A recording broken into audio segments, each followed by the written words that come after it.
હવે આ બહુ સેડ સ્ટોરી છે. જ્યારે મને પેસ ઓફ સેલ્સ ગ્રોથ કે બિઝનેસની કોઈ સમજ નથી ત્યારે મેં ટાટા એલેક્સીનો શેર લઈ લીધો હતો ઓલ ટાઈમ હાઈ ઉપર, ઓલમોસ્ટ 12,000 આજુબાજુ. કારણ કે કન્ટિન્યુઅસલી 6,000થી ઉપર જતો સીધો 12,000 પહોંચી ગયો હતો. તો મેં 12,000 એ બાય કર્યો અને પછી એનું રિઝલ્ટ થોડું ખરાબ આવ્યું. પેસ ઓફ સેલ્સ ગ્રોથ ઘટીને 100%થી 60% થઈ ગયો. થોડું નહીં, એકચ્યુઅલી બહુ ખરાબ કહેવાય, કારણ કે 100%થી ગ્રો કરીને સીધું 60%, તો સ્ટોક ઓલમોસ્ટ અડધો થવો જોઈતો હતો અને અડધો થઈ બી ગયો.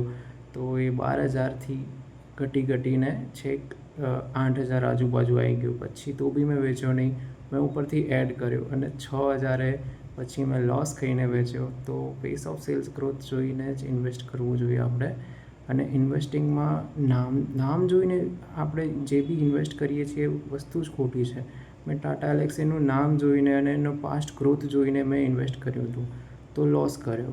આવી રીતે બધાની લાઈફમાં એ લોકો જ્યારે ઇન્વેસ્ટિંગ કરી રહ્યા હશે ત્યારે આવું જ થશે. એપોલો હોસ્પિટલ છે, HDFC બેંક છે, એશિયન પેઇન્ટ છે, પીડીલાઇટ છે, મોટા સ્ટોકના ખાલી નામ સાંભળીને આપણે ઇન્વેસ્ટ કરતા હોઈએ છીએ.